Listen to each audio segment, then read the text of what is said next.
Hi YouTube. Nice to be here again. Well, I got back from Aruba last Wednesday, and you know, when you're gone for a while, it takes you a little bit of time to get caught up, get organized, do laundry, and when I came back, I had to take down all the Christmas decorations. So it's been a busy week. And on top of it all, Florida decided to act like the Northeast. Almost. Anyway, it's Anneke Van Buren from Tampa, Florida, in case you're wondering why I'm talking about that and you've wandered here for the very first time. I live just north of Tampa, and January can be cold, sometimes February too. December definitely had its moments. We were down to 32 and 33 this past week, so I had my fingers crossed. I have poinsettias all the way across the front of my home here, and bougainvillea, and I was praying that they didn't get nipped, and they did not. So they're all okay. And yes, I know a poinsettia is a Christmas plant, but it's blooming beautifully, so why would I take it up? So I brought back a couple of things from Aruba. Number one, a recipe for a cocktail that they made at our bar. You saw it every night, and an outfit that I bought while I was down there. And it's kind of a lounging outfit. It's got a sheer top, and it has sheer pants. And I'm just wearing some gold sandals, because if you can see this is just peppered with gold all over. And it was perfect for down there. No, I did not wear it like this. I was all bundled up just like this. And I thought, no, my friends here on YouTube would like to see this more.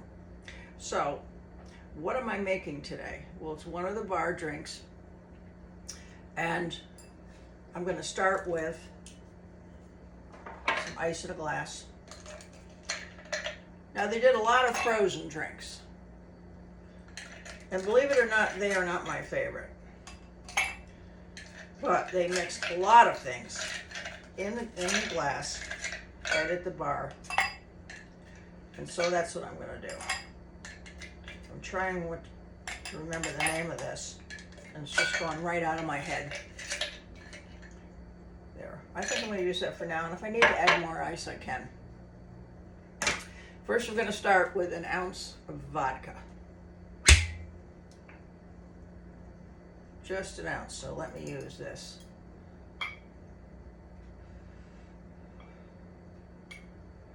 And that's about all that's left in that bottle of vodka. Not even enough for a martini tonight. So I guess where I'm going to have to go today. And then an ounce of rum. They used an Aruba vodka and an Aruba rum, which has very different tastes. And I don't even know that I could explain to you what it was. But I'm just going to use what I have on hand. A white rum.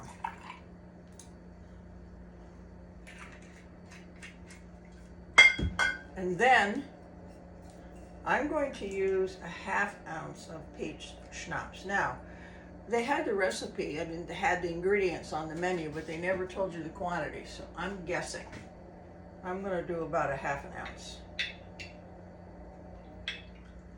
This peach schnapps is pretty powerful.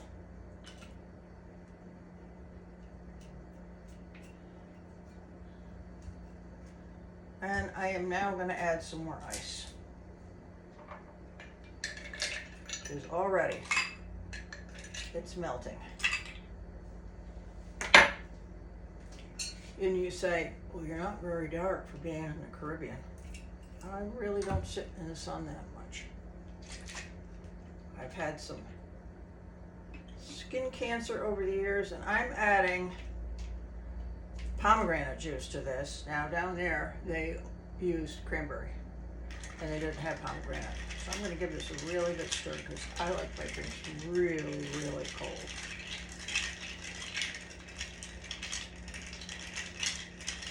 Then what I'll do in the description, I'll give you the correct title of this drink. We stayed at a Holiday Inn resort right on the beach, and it was called Palm Beach. That was the area of Aruba where all the really big hotels were.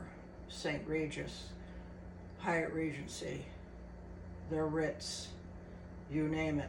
And you could walk all along from one to the other. There would be all kinds of restaurants and beautiful foliage and palm trees and gardens and everything, which is really the only place you see that, because Aruba is arid.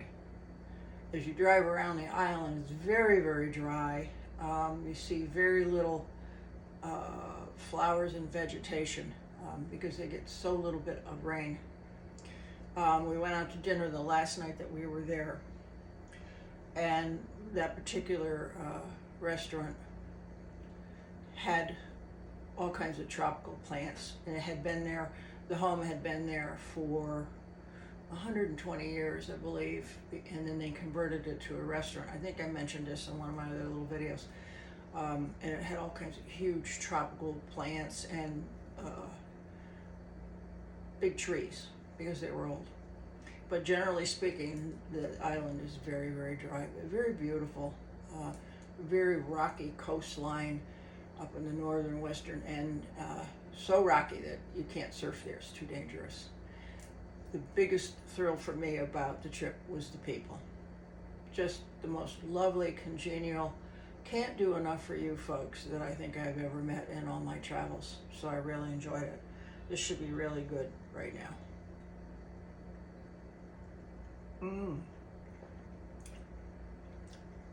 Okay, Andres.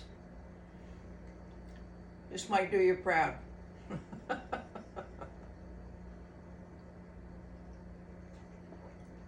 So the last night we were there, it was kind of our farewell dinner, and I went with a really good friend. So we took pictures and everything, and they were very sad to see us leave. And my one bartender was this lovely gal by the name of Stephanie, and she just hugged me and she says, "You have to come back, you have to come back." And I think I will. Really, it's not a hard trip. From Tampa, we took American Airlines to Miami, which is only a 40-minute flight. And then from Miami to Aruba, it's less than 2.5 hours. So it's not a bad trip. And we were flying business class, so that was very pleasant. I was amazed. I had not been to the Miami airport in years. And it is absolutely huge. And it's obvious to me that they've done a big refurbishment because it's just stunning. The floors are beautiful, all inlaid work, and new shops and new restaurants and bars in the international section. I don't know what's true in the rest of the airport. So, but the flights were good. The time in Aruba was good. It's a beautiful place with lovely folks, and I most certainly will go back. The next trip that I'm planning is next August. I want to go to Scotland and Edinburgh for the Royal Military Tattoo.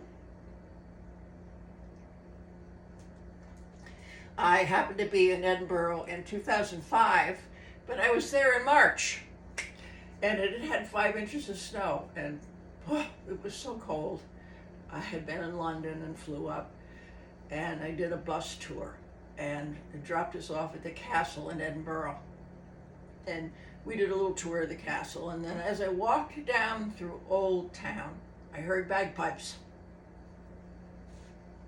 And I did one of these because they're near and dear to my heart. Why? I've never figured out, because my ancestral background is Dutch and English, but bagpipes just send me to the moon and back. And I walked in and there was a video playing of all these pipers marching out of Edinburgh Castle.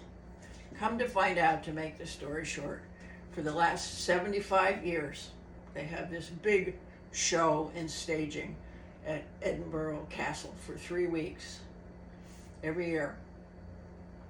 I had a ticket to go in 2011, and turned out I had some hip and back problems, and so that trip was just not possible, and I had to cancel. So I've always had this longing to go back. So I'm going in August, come hell or high water.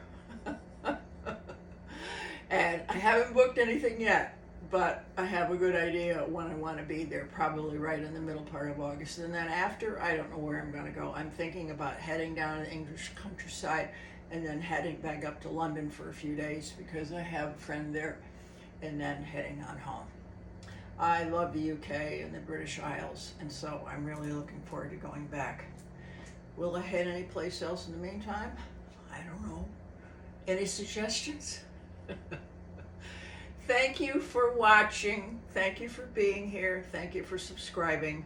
If you want to know a little bit more about what I do, there is a link. It's named Beacons on my profile, and you can just click that and you can see what else I'm up to. So glad to be here with you, and I hope to remind you that wherever you go today, that you just might share a smile. You have no idea how sometimes that means so much to someone that maybe is having a bad day. We could use a little more kindness in this world right now. I will see you next week. Namaste, my friends, and blessings for this week. See you soon.